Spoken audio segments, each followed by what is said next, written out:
أنا أعتقد أنه الحشد الشعبي أفضل مكان له أن يحول إلى فيلق البناء والتعمير. وأنا وياك. ويستخدم هذا الحشد مثل ما هو ساهم في تحرير المناطق المحررة، خلي يساهم في إعادة بنائها. صح. وخاصة البنية التحتية، خطوط الكهرباء اللي تتطلب عمالة كثيرة وآليات قليلة. أنا مهندس وأعرف هالشغلة. وأنا إعادة الطرق، وأنا وياك. إعادة الكهرباء، إعادة ومعول وشاكوش وقزمة. زين؟ صحيح. خلي يصير هاي بمكانها، يعودون بإعادة.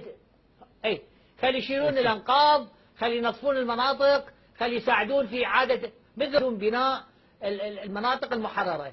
مو يشيلون سلاح ويقومون يفترون بالكرادة وبالمنصورة يتعدون على الناس. صح. لأن احنا حررنا الموصل. والله عمي كلامك، والله عمي كلامك عجرة. والله عمي كلامك، والله عمي كلامك عجرة.